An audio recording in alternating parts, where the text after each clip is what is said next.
here translate.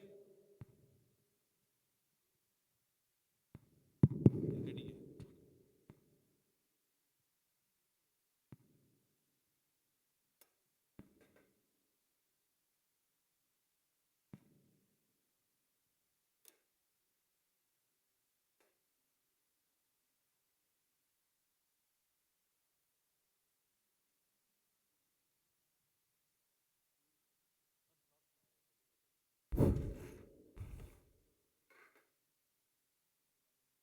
Zat day pure one. Now so the do pure a PD pure and also a year and a pure later. That's just it. As a mamma, Manuela. That's a chiller. Manuela, silent of my mother.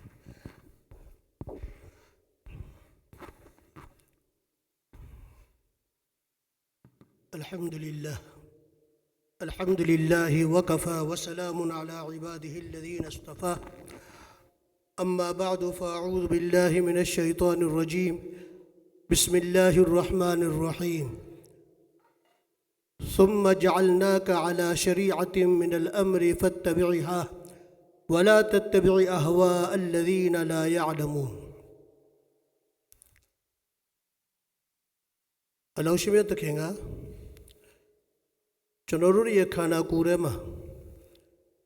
ဒုနီယာမှာဖန်ဆင်းထားတဲ့အရာတွေကိုသိရှိဖို့အတွက်ဓာတ်ကြီး၅ပါးအလို့ရှင်မြတ်ကထည့်ပေးတာအဲ့ဒါကိုဥရဒူလိုဟာဝါစီခမ်ဆာလို့ခေါ်တယ်အကြီးချင်း၅ခုထည့်ပေးတာတယ်အဲ့ဒါနဲ့ဒုနီယာရဲ့တချို့အရာတွေကိုသိရှိရတယ်ဥပမာကျွန်တော်တို့အခုထမင်းဟင်းကျွေးမယ်ဒီထမင်းဒီစားငံလားချိုလားဆက်လားဒီယာဒီဆက်လာချိုလာငံလာကိုမျက်စိနဲ့ကြည့်ပြီးဘယ်သူမှမသိနဲ့နားနဲ့ကပ်ကြည့်ပြီးတော့ဘယ်သူမှမသိနဲ့ဒီယာဒီချိုလာဆက်လာဆိုပြီးလက်နဲ့ကင်ကြည့်လည်းဘယ်သူမှမသိအောင်အဲ့တော့ချိုလာဆက်လာဆိုတဲ့ဒီယာဒီချိုပါသည်ဒီယာဒီဆက်ပါသည်ဒါလည်းအီလမ်တစ်ခုပဲဒီယာရပတ်တပြီးကြည့်လိုက်တော့ဒါအေးနေတယ်အေးတယ်ဆိုတဲ့အတိဝင်လာအရာတစ်ခုကိုစားလိုက်တယ်ဆက်တယ်ဆိုတဲ့အတိဝင်လာအဲ့ဒီအရာကိုဆက်တယ်ဆိုတဲ့အီလမ်ကိုပေးတာဒီကူဝတ်ဇာယကာအဲ့ဒါကိုရှာနဲ့တိုးကြည့်မှသိရတယ်ဒါရှာကပေးသောအီလမ်အရာဝတ္ထုတွေစားတဲ့တောက်တဲ့အရာတွေရဲ့အရာသာကိုပေးတာအဲ့ဒီအီလမ်ကိုပေးတာရှာကပေးတာနံပါတ်1နံပါတ်2ဒါအဲ့ဒါကိုဥရဒူအရဘီလိုခေါ်တဲ့ကူဝတ်ဇာယကာမြည်စံပြီးသိရှိရသောအီလမ်များနောက်အားတစ်ခုကျွန်တော်တို့ထဲမှာအလားတစ်ခုထည့်ထပ်ထည့်ပြီးတာစုစုပေါင်း5ခုရှိတယ်နံပါတ်1ကအဲ့ဒါ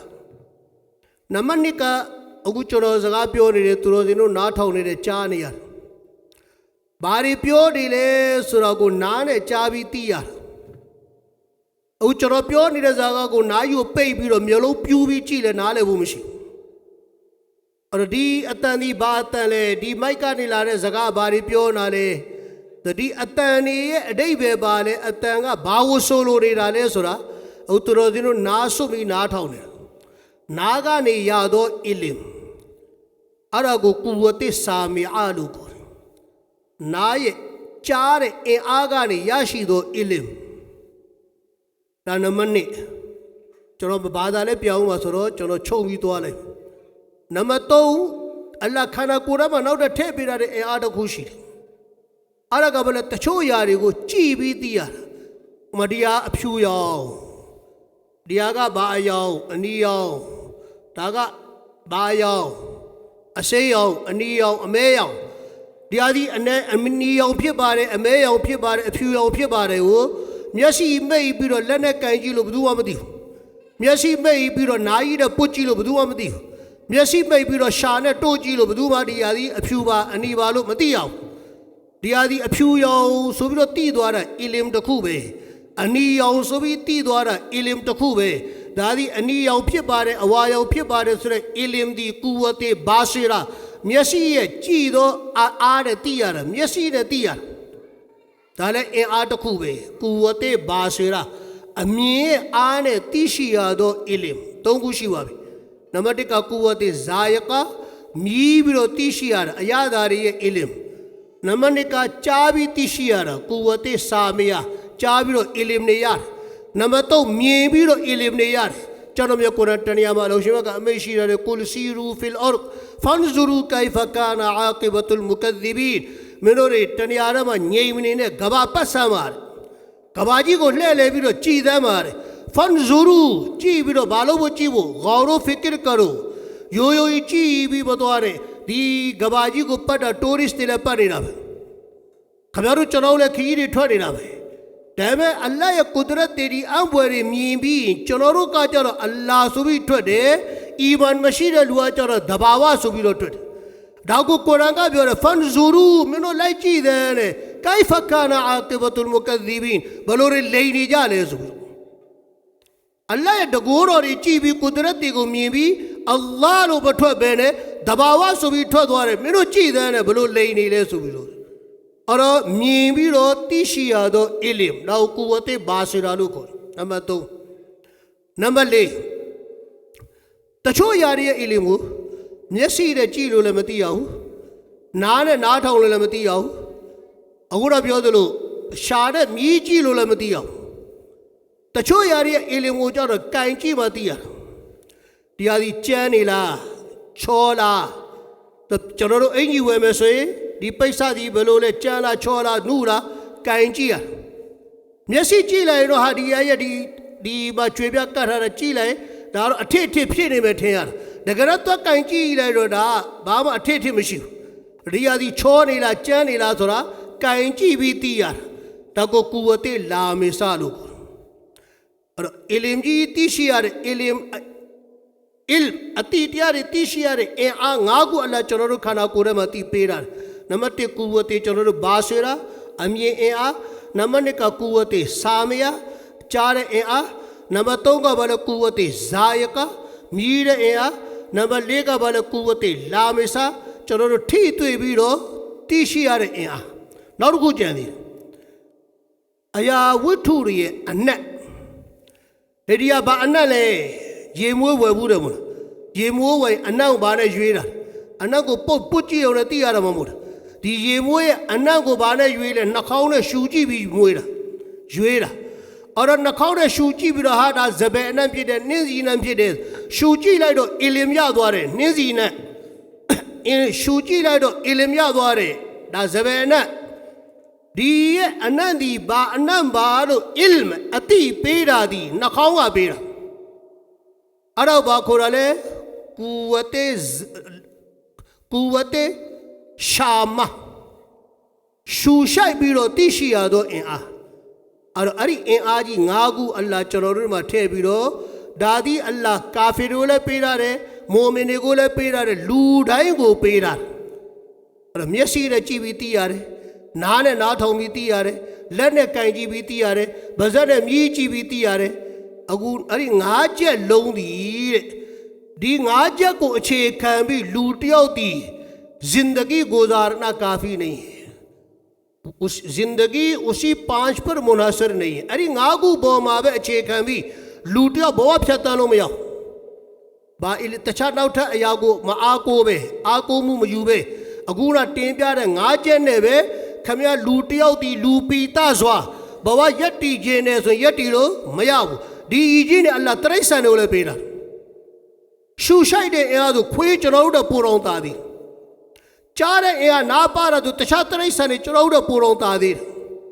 अमी एया अम्बाउने मी पे ले चुरौड़ ममीनो मी पे मीने दरवारिशी दी गागू गावे चुरौड़ तो बवा फियता मो लौड़ौ बीसो दी गागू तरे सने ओले अल्लाह पेरा चुरौड़ ने तरे सने बागवारो मन ते ने दी गागू दी चुरौड़ बवा फियता बोडवे दी टाई चुरौड़ लू पीता दो शाउलां बोडवे दी गागू ने मलौड़ौ बाबलो मलौला पूरे से नंबर 1 दी मा आने चन खुशी दी गागू मा आने चन खुशी तखुआ ये महदूद है दी गागू लो ये ए आदि बाउंखा धारे अटाई दा तखुठी बे अरे बाउंचोवाई दी गागू अलो मलौडो उमा चलो जगा प्यो ने तुरो दिनो दी अताउ चा ने यार နားနဲ့နားထောင်ပြီးတော့အတိတွေရနေအောင်တော်ဓမ္မအားတွေမှတ်နေဒါပေမဲ့ဟိုဝေးသွားပြီဆိုလို့ရှိရင်အတန်ကြားမလားကြားရင်လည်းမသေးခွဲတော့တခါလေအတန်တော့တဲတဲကြားတယ်ဒါပေမဲ့တေချာမကြားရဘူးဆိုတော့ဝေးသွားရင်မကြားရတော့ဝေးသွားရင်မကြားရတော့ဒီအတွက်ဒီနားနဲ့ကြားတော့အရာဒီဘဝဖြတ်တန်းဖို့တော့မလုံလောက်ဘူး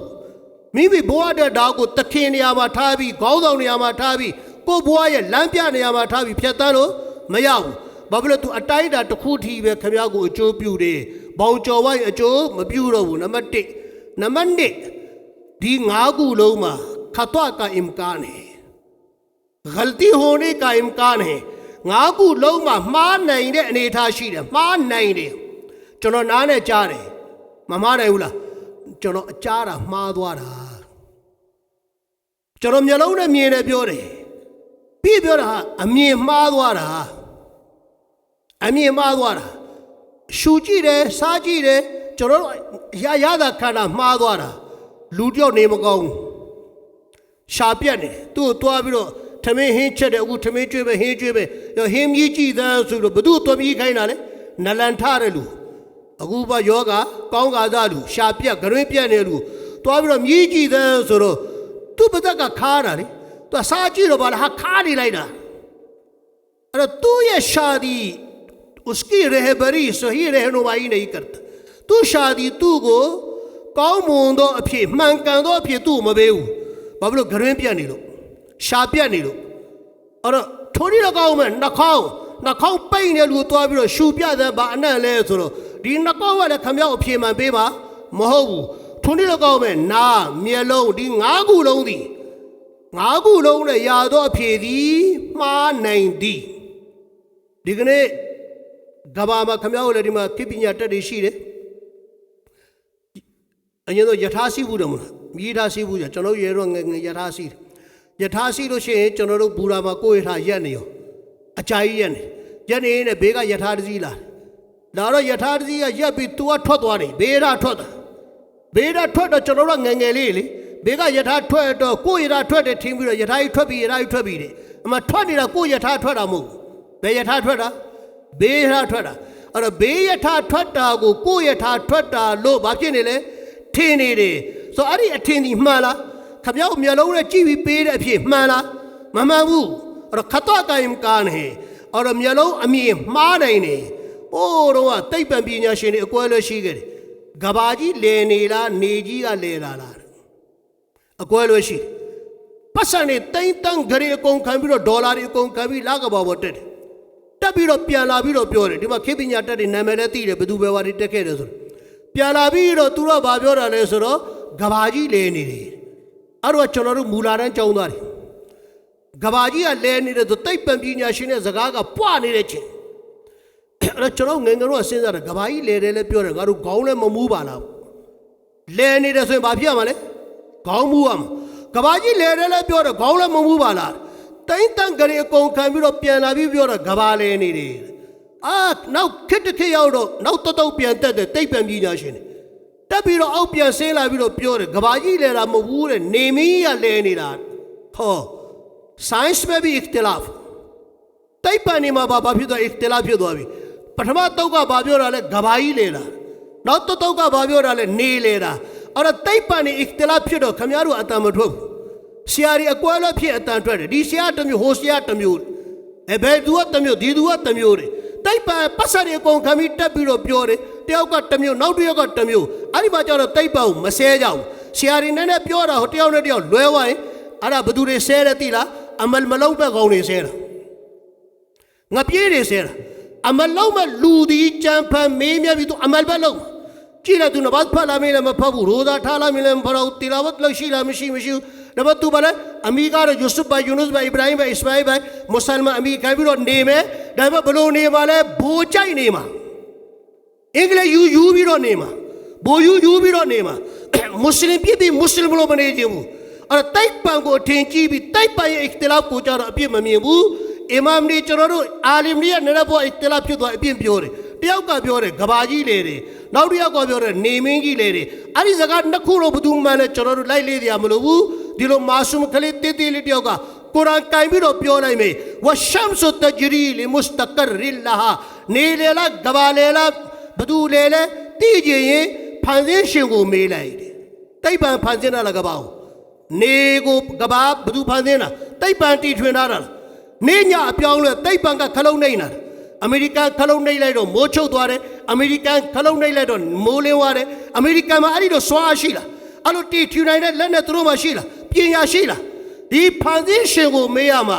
နေကြီးလဲနေတာလားကဘာကြီးကလဲနေတာလားဆိုတော့ပစ္စည်းတစ်ခုထုတ်ရင်ကုမ္ပဏီကကတ်တလောက်ကိုကြည့်ရတယ်ဒီပစ္စည်းကိုဘယ်လိုသုံးရလဲကတ်တလောက်ကြည့်ရတယ်ကတ်တလောက်တိုင်လိုက်ပြီးတော့သုံးဆွဲရတယ်အဲ့တော့ကိုရံကိုကတ်တလောက်တော့ပြောလို့မရဘူးဒါပေမဲ့ဖန်ဆင်းတဲ့ဖန်ဆင်းရှင်နေကိုဖန်ဆင်းတာအလ္လာဟ်ညကိုဖန်ဆင်းတာအလ္လာဟ်နေမင်းကြီးကိုဖန်ဆင်းတာအလ္လာဟ်လာမင်းကိုဖန်ဆင်းတာအလ္လာဟ်ဒီအလ္လာဟ်ပဲသိပါမို့လားဘသူရှောက်နေလဲဘသူသွားနေလဲခင်ဗျားတို့ကျွန်တော်တို့သိနိုင်မလားတိတ်ပံကောတွက်ကြည့်ခဲ့တယ်တွက်ကြည့်ပြီးလာတော့အဖြေကလွဲနေတယ်အဲ့တော့ကုရ်အာန်ကပြောတယ်ဝရှမ်ဆုတဂျရီလီမုစတကရ်ရီလာဟာကဘာကြီးလဲတာမဟုတ်ဘူးနေမင်းကြီးကလဲနေတာကဘာသွားတာမဟုတ်ကဘာကြီးကငြိမ်နေတာနေကသွားနေတာရဆူလလာဆလ္လာလာလဟ်အလัยဟိဝါစလမ်တနေ့နေဝင်ကလေးပါနေမင်းကြီးကိုလက်ညှိုးထိုးပြီးတမန်တော်အမိန့်ရှိတယ်အိုင်နာတဇဟဘူရှမ်စ်အိုင်နာတဇဟဘူရှမ်စ်ဒီနေဘယ်သွားနေလဲမင်းတို့သိလားတဲ့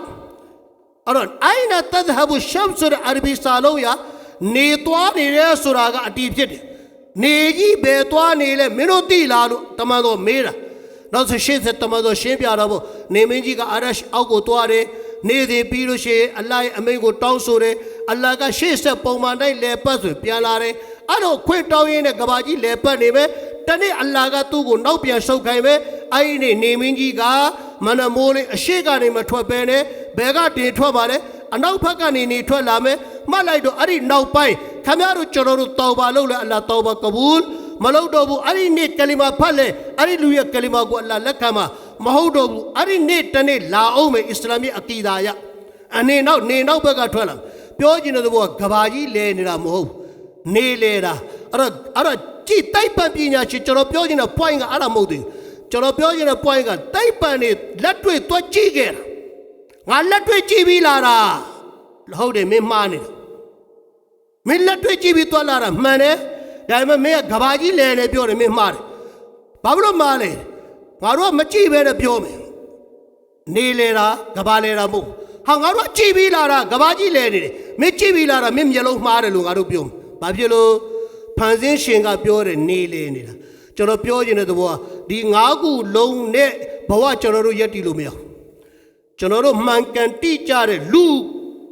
လောကမှာလူတယောက်ပိသားဆိုတာနံပါတ်1နံပါတ်2ဖန်ဆင်းရှင်နှစ်သက်တဲ့ဇင်ဒဂီတစ်ခုကိုဖြတ်တန်းခြင်းရင်အခုနတင်ပြတဲ့အချက်၅ချက်ကိုပဲအခြေခံပြီးမျက်စိကသိတဲ့အသိနားကကြားတဲ့အသိအခုနပြောတဲ့၃ခုကျန်တဲ့အဲ့ဒီအသိတွေကိုကျွန်တော်တို့ယူပြီးလူတယောက်ဘဝဖြတ်တန်းခြင်းနဲ့ဆိုဖြတ်တန်းလို့မရနိုင်ဘူးဘာဖြစ်လို့လဲဒီ၅ခုလုံးရဲ့အားနဲ့ချက်2ခုရှိတယ်တစ်ခုကသူဒီအတိုင်းတာတစ်ခုထိပဲတည်နိုင်တယ်ရှေ့ဆက်ကြော်ဝိုက်ဒီ၅ခုဒီအလုံးမလုံးတော့ဘူးနံပါတ်1ဒီ၅ခုလုံးကပေးသောအဖြေသည်မှားနိုင်သည်၅ခုလုံးကပေးသောအဖြေသည်ယာကိုင်တော့ပြဘယ်လိုပဲတွေ့တွေ့မှန်တယ်အဲ့လိုယတိပြမဟုတ်ဘူး၅ခုလုံးရဲ့အဖြေသည်မှားနိုင်တယ်ဆိုတဲ့တန်တရားရှိသည်တွေဒါဒီကိုယ့်ရဲ့ဘဝဖြတ်တန်းနိုင်ဖို့အတွက် rebel guide ဖြစ်တဲ့သူ့ကိုထားလို့မရဘူး بسم الله الرحمن الرحيم نحمده ونصلي على رسوله الكريم أما بعد So the Sheikh talk very long conversations to everybody so mashallah ta'ala so what I'm going to do is I'm going to summarize what he talked because this is very long conversation so he talked about Allah subhanahu wa ta'ala give us some energies in life for example we have the energy for seeing the things, hearing the things, and then we have the ability to feel the things, like we can touch it, right? So all these abilities that Allah subhanahu wa ta'ala give to us, it's, you know, all those abilities, even though we utilize all those abilities in our daily life, all those things, they have limitations. So for example, right, we have the hearing as if here there's any physics students, you know, there's a limitation in the frequency. You cannot hear, you know, far beyond the frequency. It is within the range, right? And also seeing also has some kind of limitations, right? Sometimes you got problem with your eyes, so you cannot see some of things not quite clearly, right? So there is a limitation for those kind of, you know, abilities that Allah subhanahu wa ta'ala give to us. And also,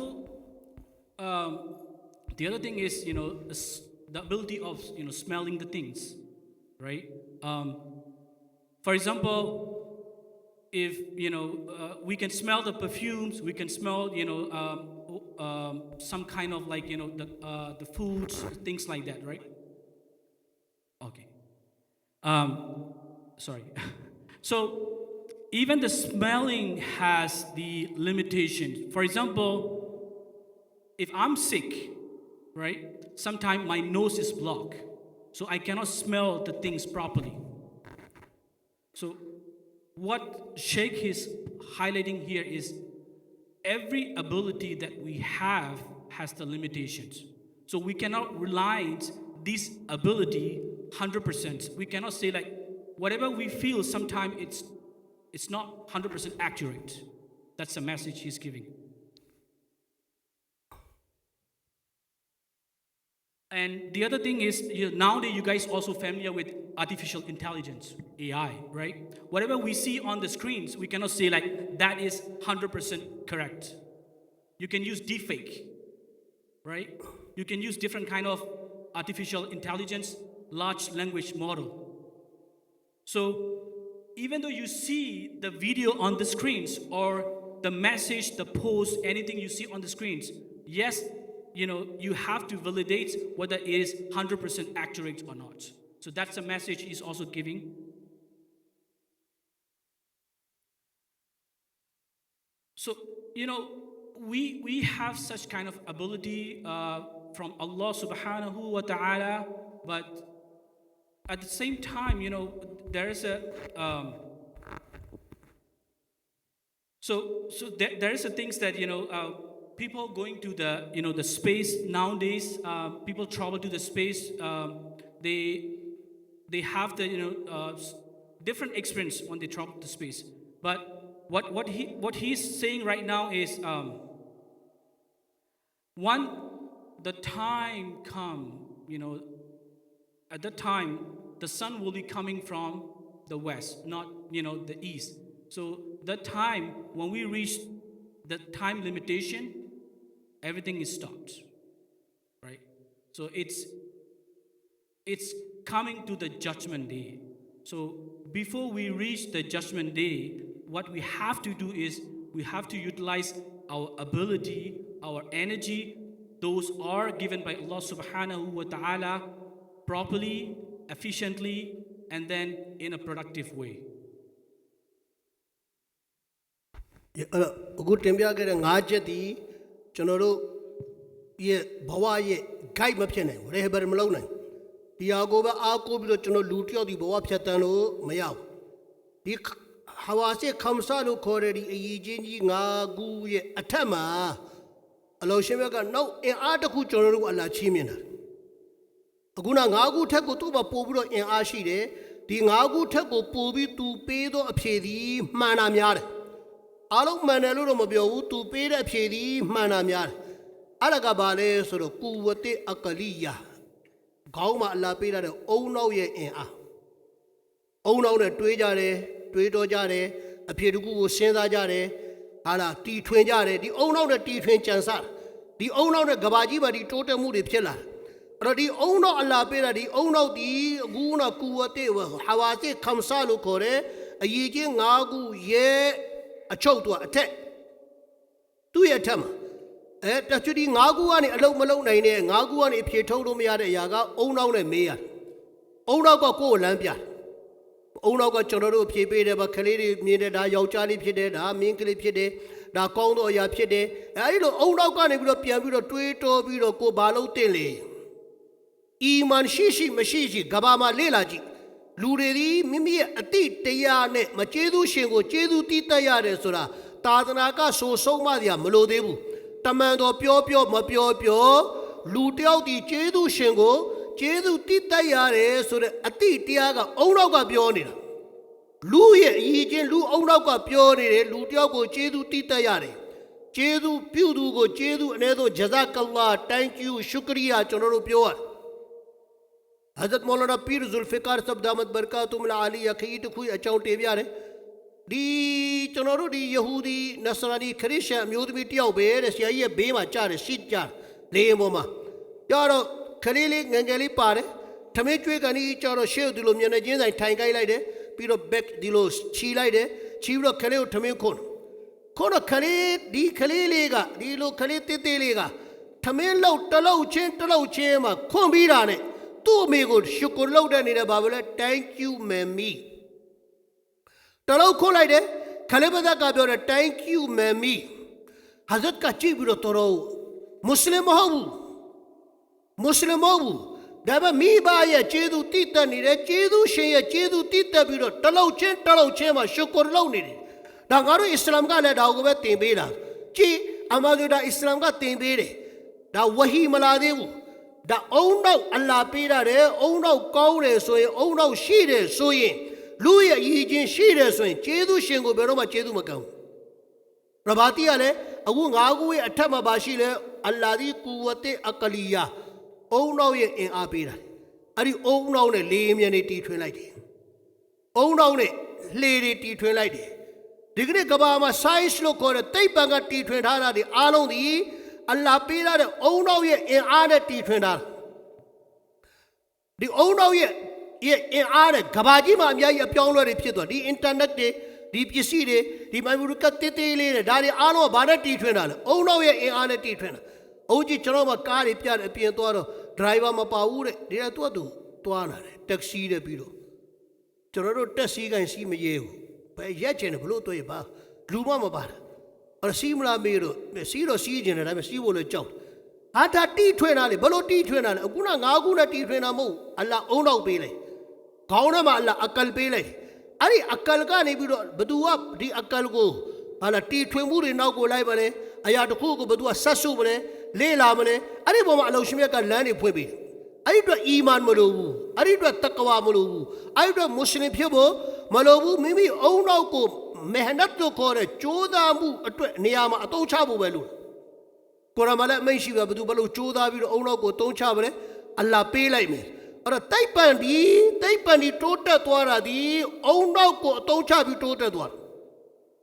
အဲ့တော့ခုနငါးခုရဲ့အထက်မှာဗာလဲအကလ်ဒါပေမဲ့လေတဲ့ဒီအကလ်နဲ့လေဘဝဖြတ်တန်းဖို့မလုံလောက်သေးဘူးအုံနောက်ရှိတိုင်းလေလူတယောက်ဒီဘဝဖြတ်တန်းဖို့အတွက်မလုံလောက်သေးဘူးဘာဖြစ်လို့လဲတခါတလေအုံနောက်ကပေးသောတချို့အဖြေတွေအုံနောက်မမီတာတွေရှိတယ်အုံနောက်လိုက်မမီသောမေးခွန်းတွေရှိတယ်အခုလွယ်လွယ်လေးကျွန်တော်မေးခွန်းတစ်ခုထုတ်ပြမယ်အုံနောက်နဲ့မပေးနိုင်သောမေးခွန်းကျွန်တော်တို့ခုဆိုကြပါစို့ခလေးလေးတယောက်ကျွန်တော်တို့တွေ့တယ်ဒီခလေးကိုမြင်ပြီးတော့အုံနောက်ကဘာပြောလဲဆိုတော့ဒီခလေးကအုံဖွားထဆိုပြီးတော့မျက်လက်စရာလှုပ်လို့ဘွေးလာတာမဟုတ်ဘယ်လိုလှုပ်ဖွားထဟာတွေ့ပြီလားခလေးတယောက်ထွက်လာပြီဆိုမျက်လက်စရာလို့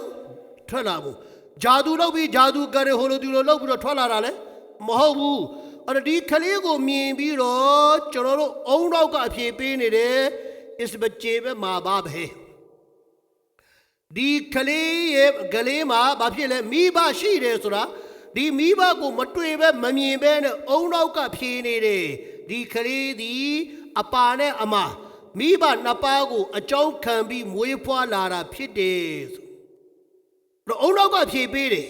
ဒီခလေးမှာအဖေအမေရှိတယ်ဆိုတော့အုံနောက်ကဖြေဟုတ်ပြီအခုရှေ့ဆက်မေးခွန်းနာတော့အဲ့ဒီမေးခွန်းကိုအခုနငါးခုလည်းမဖြေနိုင်ဘူးအဲ့ဒီမေးခွန်းကိုအကလ်ကအုံနောက်ကလည်းမဖြေနိုင်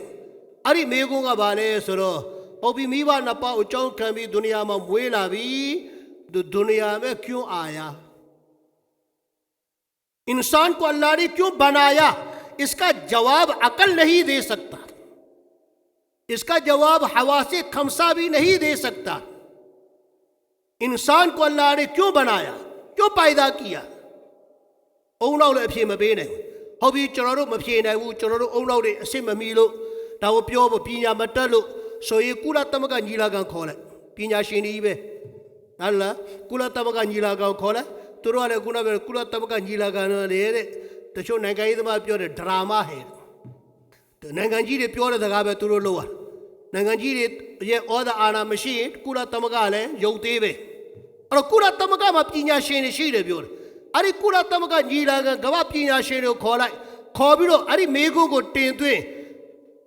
လူသားတွေဒီဒုနီယာမှာဘာလို့ဖို့လာတာလဲခင်ဗျားတို့ဖြေရင်တော့အီမန်ရှိလို့အဖြေမှန်ထွက်ရင်ထွက်မှာပေါ့အင်္ဂလိပ်တွေတွဲမေးလေပညာတက်ခရစ်ဥဒ္ဒါတွေတွဲမေးလေတခြားဘာသာတွေတွဲမေးလေဒုနီယာမှာလူသားတွေဘာလို့ဖို့လာတာလဲအခုက9ခုလည်းမဖြေနိုင်ဘူးနှာခေါင်းနဲ့ရှူပြီးတော့လည်းဖြေလို့မရဘူးလက်နဲ့ကန်ကြည့်ပြီးတော့လည်းဖြေကြည့်လို့ဖြေလို့မရဘူးဗဇက်တွေနားတွေနဲ့လည်းဖြေလို့မရဘူးဟုတ်ပြီဒီအုံနောက်မှာရှိတဲ့အကလနဲ့လည်းဖြေလို့မရဘူးဒုနီယာမှာလူတွေဘာလို့ဖို့လာတာလဲတင်သွေးအုံနောက်လည်းဖြေတယောက်ကဖြေတစ်မျိုးဒုနီယာမှာဘာလို့ဖို့လာတဲ့ဇိမ်းနေနေဖို့စီဝိုင်းလို့ဖို့တချို့လူတွေကစီဝိုင်းဒီသူတို့ရဲ့ခူတာတချို့တွေပြောမှာဟာကဘာမှာငါတို့ကဩဇာအာဏာညောင်းဖို့လာတာငါဩဇာထိခိုင်ချကွာတက်ကွာဒုနီယာမှာဘာလို့ဖို့လာကြတာလဲအဖြေသည်9ခုလည်းမပေးနိုင်ဘူးအုံနောက်လည်းမပေးနိုင်ရဘာတိကလည်းအုံနောက်တစ်ခုတည်းနဲ့ညံကောင်းယုံတစ်ခုတည်းနဲ့အုံနောက်ကိုအခြေခံပြီးလူတယောက်တီဘဝတစ်ခုဖြတ်တန်းလို့မရဘူးဒီခရီးကိုဘာအတွက်ဒုနီယာမှာရောက်လာတာလဲဆိုတဲ့အဖြေအုံနောက်လည်းမပေးနိုင်အဲ့ဒီအုံနောက်ရဲ့အထက်မှာဝဟီဆိုတဲ့အရာရှိတယ်ဝဟီပြာရိတ်တော်ဆိုတာကျွန်တော်မြတ်ကုရ်အာန်ဝဟီပြာရိတ်တော်ဆိုတာရဆူလလာဆလ္လာလာဟ်အလိုင်းဝါဆလမ်ရဲ့ဟာဒီသ်တော်ရီဒါကြောင့်လူတယောက်ဒီဘဝဖြတ်တန်းဖို့အတွက်कुव्वत अकलिया अकल हमारा सही रहनुमाई नहीं कर सकती अकल हर जगह हमको सही जवाब नहीं देता कभी कभार अकल जवाब देता है वो गलत जवाब देता है और अकल ने लूटियो दी ओनो को बे शेरन टीवी खलेरे बाले साफट है पिन्याटा द्वारे मीबा टकू खाई मी सोए खलेरे पिन्याटा सुरो ओनो रे सिंदारे हाँ ओनो का तुरो ओनो का लम खाए फिर नहीं लोला हो नहीं लोला है लोला टे नहीं का पोसूरे माया मागाड़ी मा लूंगेरी ले बलाउ खिप पिन्यारी टटवा दी अकल ओनो ती लूगो सिम्माने सिराते मुस्तकीम प्याउ मान कंदो लंगो मते साउने बु अटाइडा टकोडी बतु गाइ लो नहीं में पीवारे गाइ बलो नहीं बाबलो ले शेषा हुआ सोजा बदो चलो लूराई तीरी तने तेया में खबर उन्हें फेंची द मौत को नीने लुशीला बादारे तने तेया में सुरा लखन अरे माँ बदूमा कोयलो मु मुशील शीला चाहिए बादाओ में ले खबर तेमा ला दो तेमा तने बो तने तेमा लूराई तेमा चनाव ले तेमा तो मौत को बदूमा नीलो मया वो विशेष है ते लूटियों का पीवा भी ला तू बुआ मकाउना लौटारी पीवा भी ला दिमाग बस जताई हुआ भी ला होबा लोका शीला मशीवूरा दारे ओनाव का फिरो मयावू तेबी बा फिर बाले होबा लोका ये अचाउनी दी लू ओनाव ने बे मफे नहीं बू मती नहीं बू तेबी रे नो कबर शीरे कबर भी हशर शीरे हशरियों सयने शिया में अल्टीमा सेरा टाइम मबीवू फीस वो तेबी लोराई मबीवू गोना टकू को खम्या टाई पौ लौटे अपिने लूती आउ लौटे अपिने मटूबू गोना दी बेनिया बा लौले अरे निया का ले कियामत ने तते ठू में बे वसा को वपी लौले अरे वसा का ले खम्या तते ठू में बे घरे बोमा लौले अरे घरेगा ले खम्या तते ठू में निया को अच्छे को वसा को दारे आलों का अल्लाह ये ठौला ये अरे आलों का अल्लाह से मत तते ठू में अरे लूरे से मालो बनिया लूरे तीले अरे लूरे आलों का हशर नहीं जाए मालो माले दी गोना लौटा को तती ठूमे फेसबुक पर गोना लौटे बधु बनिया मिले दारे आलों क्या मने जाए बाबी को माले तती फिर गोना लौटा ले लो बो बधुआ गोना शाउ नहीं ले तब मती आउ लौटे तने नो अल्लाह मम्मी आउ लौटे शीला अल्लाह मम्मी ने नहीं आरा नो मफे नहीं अल्लाह मम्मी आउ मलो नहीं ने नौ लू मम्मी आउ लो बो लो खाई ना मोटर खा नहीं नहीं से हाँ चलो गोना लो खाई ना लू मम्मी आउ लो आरा तेंबे ना मो दबो प्यो प्यार अल्लाह मम्मी ने नहीं आरो मशी मारी ले मारे नौ दो जिनको भी အလ္လာဟ်လည်းမကြောက်ဘူးကွာဘယ်သူမှမကြောက်ဘူးကွာဘယ်ကောက်ဘူးဆက်ရမှာလဲဆိုပြီးတော့ခင်ဗျလူပုံလဲဇင်နာလုပ်လို့ရလို့လားလူပုံလဲခင်ဗျဓမြတိုက်လို့ရလို့လားဆိုတော့တခြားကိုယ်တိုင်လဲထူနီလောကမှာမှားတာလဲလုပ်နေသေးတယ်ဘယ်သူကြီးဆိုင်စီရလဲဆိုင်ရမှာအလ္လာဟ်လည်းဆိုင်ရမှာရဆူလ်ကလည်းဆိုင်ရမှာလူကိုလည်းကြီးဆိုင်ရမှာ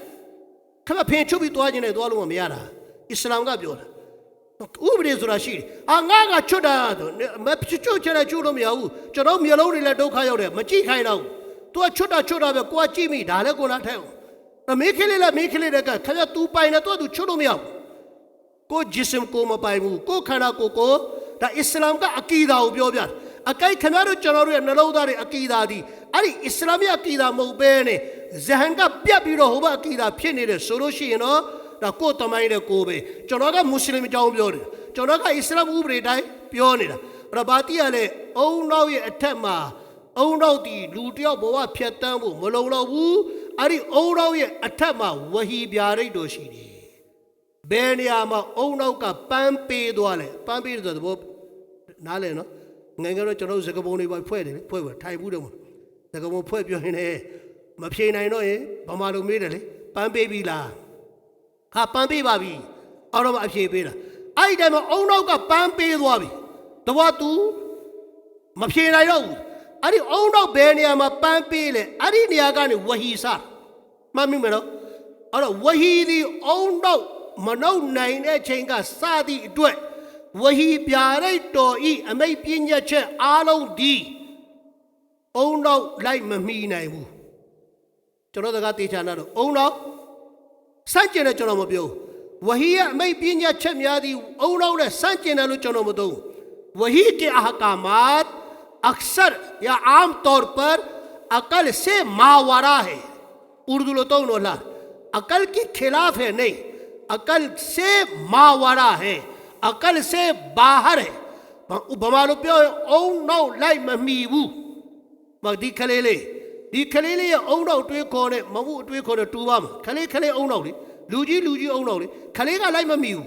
आई दे में चनोरो यदि ओ नो का ने बलाउ पिन्यारी तत्वा बलाउ पिन्यारी ना ओ नो को अल्लाह से लाई अल्लाह ये अहकामात वही है मैं पिन्या छे डाइगो चनोरो ओ नो लाई ममीबू और ओ नो लाई ममी nga अमल मलोबू सोयेအခုကြည့်ဒီခလေးကိုကြည့်ပြီးတော့ဒုနီယာကိုသူဘလို့ရောက်လာတယ်။ဟိုးပညာရှင်တွေကိုလိုက်ပြီးဒီအစုံမေးလေမုတ္တဖကလိုက်လို့ခေါ်တဲ့တကြီးတညွတ်တဲ့အဖြစ်မရနိုင်ဘူး။အဲ့ဒီအဖြစ်ကိုကုရ်အာန်ကပေးလိုက်တယ်။ဒုနီယာမှာလူပါကြောက်လာတာလေ။မိဘနှစ်ပေါက်အကြောင်းခံပြီးရောက်လာတဲ့ဒီခလေးကျွန်တော်တို့ခမရတို့ဘာလို့ဖို့လာကြတာလဲ။ဝမာခလကတုလ်ဂျင်နဝလ်အင်ဆာအီလာလီယာဘူဒူန်क्यों आया दुनिया में क्यों पैदा किया इंसान को दुनिया में इबादत के लिए लोगों इबादत फंसे बारे सुर ये जवाब अकल नहीं दे सकता औनाव ने अभी मबेरे पेरे ना भाई पियो मबेरे बदुआ रो लूदियो दुनिया अके औनाव का दी फिर ठोड़े सोए कबामा उरा बेरो कुरान को लखंगा मखंगा तो इबादत फंसे रे सुब इबादत लौड़ा लूरे म्याम तचो लामज़हब देशी मीदी बादा में जो कम्युनिस्ट बादा मशीव खुदा तुरा मशीव फया तुरा तुरो मा मशीव अलो लूरीला मशीव ला बाती आने तो तुरो बाती ले औना को छे खंबी बोवा यटी लो औना को खुदा से मा ठाबी लो बोवा यटी लो राजा औना टकू दे ने बोवा यटी लो मयावू तोरो म्या कई सारे दी बालाई में मिउले औना लाई में मिउ दाजा मबा अहले अकल्लो खोरे औनाव ने संचेन नम कमू चलो मुसलमान इरा माने शी औनाव ने सेंदा ले दे ये हमारे अकल से बाहर है हमारे अकल में समझ में नहीं आता हमारे अकल से बाहर है तुम्हारा अकल क्या है तुम्हारा अकल वही के बराबर नहीं है तो अकल में दवा में पाओ ये अमल मलोबू सुरा दादी बातिल लम्बा बे को यौतवा नहीं ने अकली अठा मबाशी ले वही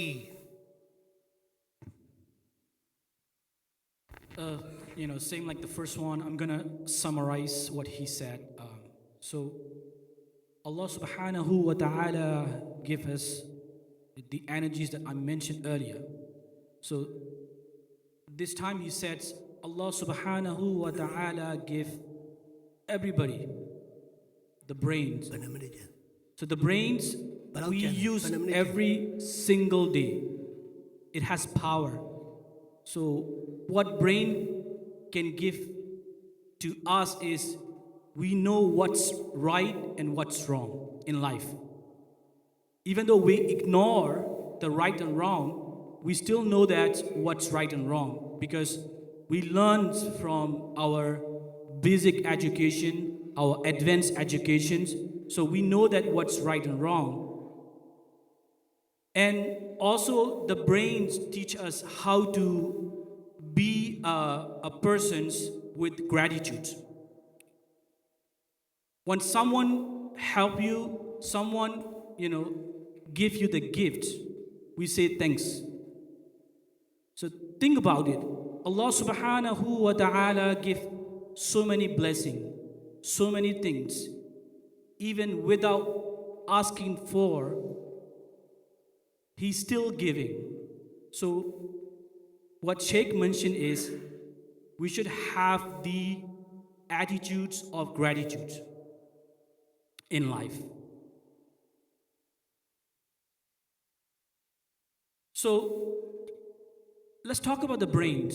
The brain has so much power, right? Nowadays we see a lot of tech-based entrepreneur companies worldwide. It's booming a lot, everywhere, even in Myanmar, in Southeast Asia, in America, in Silicon Valley, everywhere, in Europe. Where those are coming from? These are coming from your brain power. The brain has so much power Allah subhanahu wa ta'ala give to us. If we know how to use efficiently our brain power, our society will be on top of the top in this world. If we know it, the blessing Allah subhanahu wa ta'ala give to us with this brain. Think about it. How Google became search engine in this world. How Facebook became social media in this world. Why any of us cannot create the same company in this world which can give the good impact to this world? Why not? We should ask question to ourselves. Why we cannot have the kind of business in our world which is also good impact to the world? So brain has so much power if we know how to utilize efficiently. But there's a thing that's on top of the brains, which is Wahi, Quran. So Quran give us the guidance. Even though we think something is not logical or doesn't make sense for us to be able to do it, but the guidance of Quran give what we have to do and what we shouldn't do in life. So if we follow the Quran, the teaching of Allah subhanahu wa ta'ala, the guidance of Allah subhanahu wa ta'ala, the teaching of Prophet Muhammad sallallahu alayhi wa sallam, there is a success. And Sheikh mentioned in the Quran, وَمَا خَلَقْتُ الْجِنَّ وَالْإِنسَ إِلَّا لِيَعْبُدُونَ. Why we came here? So we have to understand why we came here. We came here to do ibadah. Ibadah means from morning to the night. The way we talk, the way we work, the way we build the relationship in the family, in business, in friendship, in masjid. How do we network between each other? These are all ibadah. That's why in the Quran it said, وَمَا خَلَقْتُ الْجِنَّ وَالْإِنسَ إِلَّا لِيَعْبُدُونَ. And then, for sure, in the Quran, Sheikh also mentioned that we will be, going away from this life. كُلُّ نَفْسٍ زَائِقَةُ الْمَوْتِ. So, after life, think about it, what will happen? How we behave, every single action in this life will reflect in hereafter, after life. On the day of judgment, our mouths shut it down, which, the other organs will give answer to Allah. What we did in today, what we did in yesterday at 10 a.m. These other body parts will answer in the day of judgment. So that's, also message Sheikh is giving to us. So, yeah, so just, think about it, about what, he mentions. အဲ့တော့ကျွန်တော်တို့အခြေကုန်တော့မယ်နောက်ဆုံးချုပ်ပြောရလို့ရှိရင်ကျွန်တော်တို့ရဲ့ဘဝရဲ့လမ်းညွှန်မှုဒီဒုနီယာရောအာခရတ်ကိုနှစ်ဘဝလုံးအတွက်ဒုနီယာတစ်ခုလုံးအတွက်မို့နှစ်ဘဝလုံးအတွက်ကျွန်တော်တို့ရဲ့ရေဟဘ်ကျွန်တော်တို့ရဲ့လမ်းပြဒီကျွန်တော်မြတ်ကုရ်အာန်ဖြစ်တယ်။ကျွန်တော်တို့ရဲ့ကျမ်းတော်မြတ်ကုရ်အာန်ကိုရဆူလုလ္လာဟ်ဆလ္လာလ္လာဟ်အလိုင်းဝါဆလမ်ကိုချပေးပြီးတမန်တော်ကပြန်လဲရှင်းပြသည့်အတွက်အဲ့တော့ကျွန်တော်တို့ရဲ့လမ်းပြသည်လမ်းညွှန်မှုသည်ကီတာဘူလာကျမ်းတော်မြတ်ကုရ်အာန်နောက်တစ်ခုကရဆူလုလ္လာဟ်ဆလ္လာလ္လာဟ်အလိုင်းဝါဆလမ်ကီတာဘူလာလည်းကျွန်တော်တို့ရဲ့လမ်းပြကျမ်းဖြစ်တယ်လို့ရဆူလုလ္လာဟ်ဆလ္လာလ္လာဟ်အလိုင်းဝါဆလမ်ကလည်းကျွန်တော်တို့ရဲ့လမ်းပြဖြစ်တယ်။အဲ့တော့ကျွန်တော်တို့ဒီတမန်တော်မပါဘဲနဲ့လည်းဘဝဖြတ်တန်းလို့မရသလိုကုရ်အာန်မပါဘဲနဲ့လည်းကျွန်တော်တို့ဘဝဖြတ်တန်းလို့မရဘူး။ကျွန်တော်တို့အားလုံးနမတ်9ကြိမ်တိုင်းရကတ်တိုင်းမှာဆူရာဖာတီယာဖတ်တယ်ဆူရာဖာတီယာမှာဒူဝါတစ်ခုတောင်းတယ်အမြဲတမ်းနမတ်တိုင်းမှာအီဟဒီနဆူရာတ်အလ်မုစတကီမ်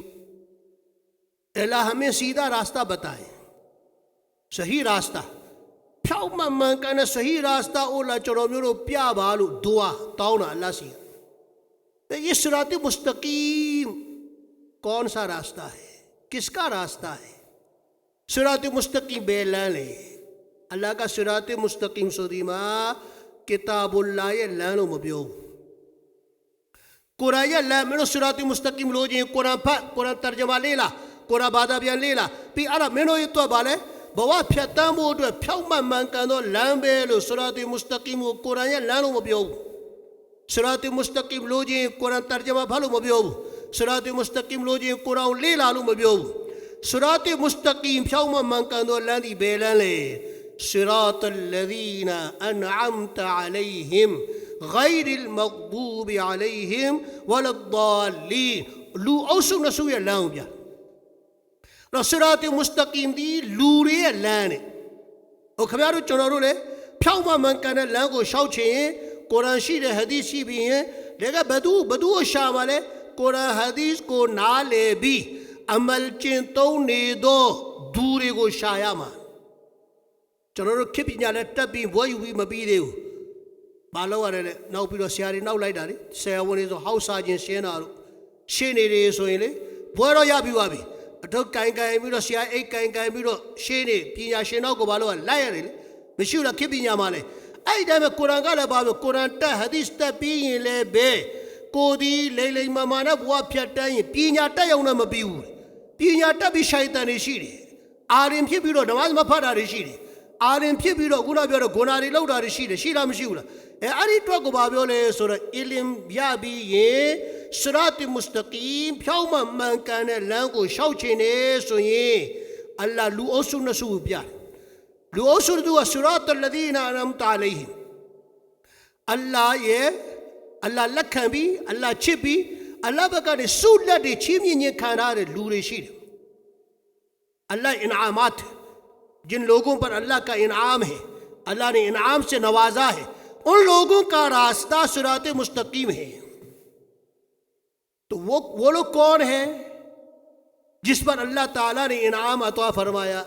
तो दूसरी आयत में अल्लाह ने फरमाया सुर अनअमत अलैहिम मिनन नबिय्यीन वस्सिद्दीकीन वशुहदा वस्सालिहीन वहसुन उलाइका रफीका अल्लाह ये सूलत नेमत इनाम ने छिमिये खाया रे लूरेगा बदूरे ले नबी ने फिटे सिद्दीकी ने फिटे शहीदी ने फिटे स्वालिहीन तुरोगाओ ने फिटे तुरोरी लांजिंग को लाई में डायरेक्ट फ्याउ मन काने ले साफी या साउची साउने बे साउती लूटियो को फ्याउ मन कानो ला मपो नाई देबू साउदी रो फटे नाले कुरान फटे हदीस फटे तबे तू को जानदू नखु नौशे नहीं अगुड़ा बेरे तुरोदी नबी मशी नबी ये लान्यू मु मयुई तुरोदी तुरोगाउ ने नाउ मछें कई चलो दका नाले ने नामदी इल्म शी दो न्यारे चाइदे इल्म शी ले သူ့အတွက်ရန်သူနှစ်ခုရှိတယ်ကျွန်တော်တို့အားလုံးအတွက်လည်းရှိတယ်တည်တဲ့တည်းရှိမယ်အဲ့ဒီရန်သူနှစ်ခုကနံပါတ်1ရန်သူကတော့ကျွန်တော်တို့ရင်ပတ်ထဲမှာရှိတယ် nafs nafs amara sayyai inna nafsa la ammaratun bisu ये nafs amara वो हमेशा बुराई की तरफ ले जाता है बुराई की तरफ ले जाता है सैयाई दी बेरो मको को अकाउ बको मखवावु दी सैयाई का अफेव बापियां से खाए अपाजी का ले रे लूंगे रे अमेरिका में पोसो मरा रुम अपाजी का ले सेशन भी अपाई ना मसाई लो बमा भी वाला भी प्योजी अपाजी का ले तो म्यखवा को फ्याओ बने लाओ ना प्योजी वाला चलो रू थोड़ी रुका में चलो साथ ने साथ प्यारे से ले सो दाई तो म्यखवा उच्च भी दाबे ये में सेशन भी कालो तो दे फिर भी लाची ने चलो साथ ना लाची ngay raအောက်ကနေပြက်ပေါ့ဒီကအပေါ်ကနေပြက်ပေါက်တာဖောင်းပွဲနဲ့မနစ်ကတော့ကြောင်းတော့တယောက်တွေးထွက်သွားတယ်ကောဘာလုပ်လို့ရဘာလုပ်လို့မရမဖတ်ချင်သွားအဲ့တော့ဟိုမှာရတယ်ဒီမှာရတာမရောက်ဘူးဘာတိရလဲကျွန်တော်ဒီ nafs ကမိဘပြန်ပြောတယ်ပညာတတ်လာမင်းမေးတဲ့ဒေါက်တာဆက်ပဲဝကီလ်ဆက်ပဲဘာဒီပညာတက်ကြည့်နော်အဖေကိုပြန်ဆဲတယ်အာလင်ဟဲဟာဖစ်တယ်အမေကိုပြန်ဆဲတယ်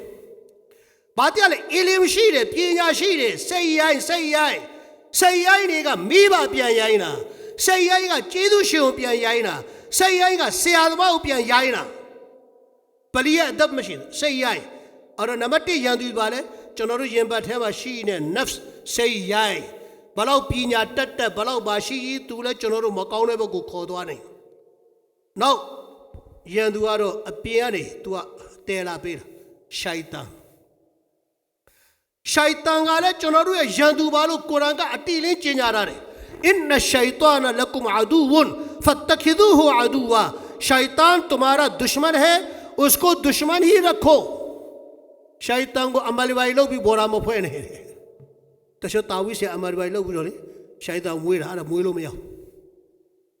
कम्या शैतान को शैतान भी ने बैठा बार मेरो जंतु लो रे और शैतान का अपिया ने तेला भी रे अठे मशीन देखो को ठे माले नीरे रे दी दराउ दा को चोम प्यू बे रे दी नफ्स अमारा को प्यान डोका बे ओ को तेला रे दिगो यू रे या ओ को माले चोम को माले चेंज पिया शी रे नो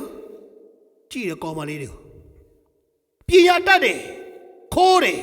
पिया तट दे जिना लो दे पिया तट दे लूजी प्यान प्यो रे पिया तट दे अची के रो अदब बशी वू अरे पिया ने ले बे लू लई मा तेचा म फिर देवू फिर लू लई मा आलो डा लटवे दे बाबे अरी तो को प्यो रे सिराते मुस्तकीम फ्याउ मन करने लान लो जिन ये कुरान जी वेले म पी दे वू हदीस जी वे फल ले म या दे वू तुरो गाओ लू गाओ ने ने छिंक ကျွန်တော်တို့ငယ်ငယ်တော့အကြောင်းတွေမှာ उर्दू ဖတ်တယ်ဒီမှာမာရှာလာ उर्दू သားနေအများကြီးပဲကျွန်တော် उर्दू နဲ့ပါမျက်ပြောအချိန်တွေအများကြီးပြမဆိုလို့ဗမာနဲ့များများသွားလိုက်တာကျွန်တော်ငယ်ငယ်တော့ उर्दू စာအုပ်မှာဘာလဲ हज़रत मौलाना इस्माइल शहीद ရဲ့ दूसरी ला तीसरी ला အဲ့ဒီစာအုပ်ထဲမှာ उर्दू ကဗျာလေးတစ်ခုနဲ့ဆုံးမထားတယ် बद की सोहबत में मत बैठो बद का है अंजाम बुरा बद की सोहबत में मत बैठो बद का है अंजाम बुरा बद ना बनो तो बद कहलाओ बद अच्छा बदनाम बुरा मकाओ ने अताईवाई में मठाई ने मकाओ ने लू ने मपाओ ने बाबलो ले बद ना बनो तो बद कहलाओ अयतमा ने पाउलो कोकोरा अयतमा मफी ये ले ज़िना लौटा लूना पाउलो कोकोरा ज़िना मलो मी ये ले बेशूरा लूना पाउलो कोकोरा बेज़ा मफी तो आये ले अतेंगा अयतमा ताऊ को तंगे जी अयतमा ने अतुदु अयसाई ठाई ने रे अतें बेरो मशूबु बेज़ार ने अतुदु तवाला नेरो पावें जेंगा बा पाजो माने डी काउले बेज़ा बे तेकरा तो खम्या बें टचमा मशूबु बाबलो फिर द्वाले बेज़ा ने पाउलो खम्या उले बेज़ा खोला खम्या अयत मताऊ अयतमा ने पाउलो खम्या बा अयतमा लो खो खान रे ताको उर्दू कब्यागा से सौ मारे बदना बनो तो बद कहलाओ तुम खुद तो बुरा आदमी नहीं है लेकिन लोग तुमको बुरा कहलाएगा तुम भी बुरा आदमी है मेला लूजो बेलो लूरे खोला जा में बद अच्छा बदनाम बुरा अयत तौलो अयतमारो प्यो खाया रागा तो दी रे ဇင်နာလုံးလို့ဇင်နာကောင်လို့ပြောခံရတာတော်သေးတယ်တဲ့အရက်မတော့ပဲနဲ့အရက်သမားလို့ပြောခံရတာပုံမစိုးလားမခိုးပဲနဲ့တခိုးလို့ပြောခံရတာပုံမနာဘူးလားဒါကိုပြောတာဘတ်အချာဘတ်ဖြစ်လို့ဆိုးတယ်ပြောတာတော်သေးတယ်တဲ့ဘဒနာဘူရာနာမည်ပြတ်သွားတာဆိုးတယ်ဒါကြောင့်ရှိုက်တန်ရဲ့အနောက်ရှေ့ရှိတယ်ရှိုက်တန်နှမျိုးနှစ်စားရှိတယ်ဂျင်ရှိုက်တန်လူရှိုက်တန်လူရမှာလည်းရှိုက်တန်ရှိတယ်ဒါကျွန်တော်ပြောတာမဟုတ်နော်ကုရ်အာန်ကပြောတာကုရ်အာန်ရဲ့နောက်ဆုံးအာယတ်ပါလေမင်နယ်ဂျင်နတေပြောတယ်ဝန်နာစ်မင်နယ်ဂျင်နာလူတွေကိုဝဆွာစာထဲ့တယ်တဲ့ဂျင်ဘတ်ထဲမှာအလ္လဒီယူဝဆွေဇူဖီဆူဒူရနာအလာရှိတာမှတကယ်ဟုတ်ရဲ့လားဟိုလူဝဆွာစာဒီလူဝဆွာစာအဲ့ဒီဝဆွာစာဂျင်ရှိုက်တန်ထဲ့တယ်ဝန်နာစ်ကုရ်အာန်မှာဆုံးတော့ဝန်နာစ်ဆိုတာလူဘလို့လူလဲလူကောင်းပြောတာမဟုတ်လူရှိုက်တန်လူရှိုက်တန်နဲ့လည်းမပေါင်းနဲ့ဂျင်ရှိုက်တန်အဲ့တော့ကျွန်တော်ဖြောက်မှန်ကန်တဲ့လမ်းလျှောက်ခြင်းရင်နံပါတ်1ဝဟီရဲ့ဗျာဒိတ်တော့ကျွန်တော်တို့ရှိတယ်ဝဟီကိုဥထိပ်ပန်မယ်ဝဟီရဲ့အမိန့်တိုင်းဒီအုံနောက်နဲ့နာမလဲနိုင်ဘူးနမတ်ဖတ်ဖို့ဝူဇူလုပ်ခိုင်းတယ်အစိပ်ပိုင်း၄ခုဆေးခိုင်းတယ်အဲ့တော့ခင်ဗျားပြောမယ်အစိပ်ပိုင်း၄ခုဆေးတာနဲ့ဆိုင်ရင်ရှရမ်ကကိုဒိုနေကဟူကွန်ကျိုနေသည်အရှက်အင်္ဂါကိုဆေးခိုင်းတယ်ဝူဇူလုပ်ခိုင်းတယ်အရှက်အင်္ဂါအားနေတစ်ခုမှတစ်ခုထွက်နေတယ်ဝူဇူလုပ်ခိုင်းတယ်အရှက်အင်္ဂါဆေးပါဖရတ်လို့မတတ်မဟုတ်တတ်မလားဟာမျက်နှာတစ်ဖို့ဖရတ်တယ်မျက်နှာဗမာနာပတ်ထွက်လို့လေအဲ့ဒီတိုင်းမှာဘိုက်ကိုဘာလို့မဆေးခိုင်းလဲဝူဇူလုပ်တဲ့ချိန်ပေါင်ဘာလို့မဆေးခိုင်းလဲဒီလက်ဒရောင်စီခြေထောက်ချင်းမျက်စိမျက်နှာမဆာခေါင်းကဘာမျက်ပေသွားလို့လေခေါင်းမှာဘာနာပတ်ရှိလို့လေတကူတကဝူဇူလုပ်တဲ့ချိန်ကျခေါင်းမဆာလို့ဆိုတော့အုံနောက်နဲ့စဉ်းစားတော့တိတ်အစင်မပြေသေးလို့ပဲနော်အဲဒါမှဘာပြောလဲဝဟီကပြောတယ်ဝမ်ဆဟူဘီရူစီကွန်ဝူဇူတော့ဘယ်လိုဘာလို့မဆာလို့အုံနောက်ကသဘောပေါက်မပေါက်အလ္လာဟ်မဆာလို့ဆိုတော့ဘာလို့ရမလဲအဲ့တော့ဇကာအချုပ်လိုက်တော့မယ်ဘဝဖြတ်တန်းဖို့အတွက်ကျွန်တော်တို့ရဲ့ဘဝရဲ့ guide တီအုံနောက်မဟုတ်အဟလီအကလ်အုံနောက်နဲ့ပဲအီလင်တစ်ခုတည်းနဲ့ပဲဖြောင်းမှန်ကန်တော့အဖြေတစ်ခုကျွန်တော်တို့မရနိုင်ဘူးမှန်ကန်တော့လမ်းကြောင်းကိုကျွန်တော်တို့မလျှောက်နိုင်ဘူးတော့ကုရ်အာန်ဟဒီသ်ကိုလည်းကျွန်တော်တို့အားကိုးရမယ်ပြီးတော့သူတော်ကောင်းတွေကိုလည်းလမ်းညွှန်မှုယူရမယ်အဲ့ဒီသူတော်ကောင်းတွေဆိုတာလည်းအီလင်လည်းရှိရမယ်တကွာလည်းရှိရမယ်အဲ့လိုလူတွေကို guide လုပ်ပါ guide ခံပါပေါင်းပြီးသူတို့နဲ့မေးမြန်းပြီးဘာလို့ဘဝတစ်ခုဖြတ်တန်းပါအီမန်ရှင်တွေဖြစ်တည်တဲ့အင်ရှာအလ္လာဟ်ရဘ္ဘနာအာတီနာဖီဒူနီယာဟဆနာဒုနီယာလည်းကျွန်တော်တို့လှမယ်ဝဖီလ်အာခီရတ်ဟဆနာသူတို့နဲ့ဖြည့်ကြည့်တာအာခီရတ်ကျွန်တော်တို့ရှိလားမရှိဘူးလားအာခီရတ်ရှိလားမရှိဘူးလားतो आखिरत को बर्बाद मत करो रे चलो आखिरत को मफियासी बाने रे आलिम रे उसे भी रो आखिरत को मफियासी बाने रे मी बारे उसे भी रो आखिरत को मफियासी बाने रे तुरो गाँव रे उसे भी रो बजा तैयार ना रे बाबी द्वारे ईमान पिया द्वारा नहीं ने आखिरत बाबी द्वारा ने बर्बाद फिर द्वारा नहीं ने राजा चलो जगह दिलाने में नीचों में तुरो दिनो नाले में लो चलो ठेने राजा चलो बवादी मामा कंगा शाहू फोटो वही प्यारे तो औनावी अठमा पिन तुरो गाँव ने सोबत नकु ये चीज़ सुरात मुस्तकिम सुरा आयत या अल्लाह से नाले ने तौफीक आलम को चीमिनो मुबाजी So Sheikh mentioned about the Surah Al-Fatiha. There's a ayah we used to recite in every single prayer. Ihdina as-sirat al-mustaqim. Allah guide us the straight path. Sirat al-ladina an'amta alayhim ghayril maghdubi alayhim waladdallin. So these are the ayah we used to recite in every prayers. So this ayah is helping and guiding us to follow the straight path. So those who follow the Quran and Sunnah, that's for sure that we will have the success in life. And then we have there's also challenges in life, like for example your nafsi ammara, always trying to pull out from your straight paths. So we have the defense to conquer that situation. So how do we conquer that? We have to have that good environment. That's the most important thing in life. Where you live also defines the way you grow up, your upbringing, right? So who you be friend with, right? Who is your friends? You have to choose, right? You have to choose in the right environment. You have to choose with the right friends. Then your time, your life will be much more meaningful. You should have like the people who are doing the good deeds as well. So basically, if you have a friends with those kind of people, it's contagious. It has effect to the other people as well. So we have to choose our environment wisely. That will help a lot, not just us, our next generation as well. So our kids, they will learn from that environment, the way we communicate respectfully with manners. So the environment and then the people who we befriended with are so important in life. That's what Sheikh has mentioned. And also, at the end, the path that we have to follow is the book of Allah subhanahu wa ta'ala, Quran, and then the Prophet sallallahu alaihi wasallam teaching. That is the ultimate success for us here and hereafter. Jazakallahu khair. Assalamu alaikum. بسم الله الرحمن الرحيم الحمد لله رب العالمين والعاقبة للمتقين والصلاة والسلام على رسوله النبي الكريم اللهم صل على سيدنا وحبيبنا ومولانا محمد وآله وأصحابه وبارك وسلم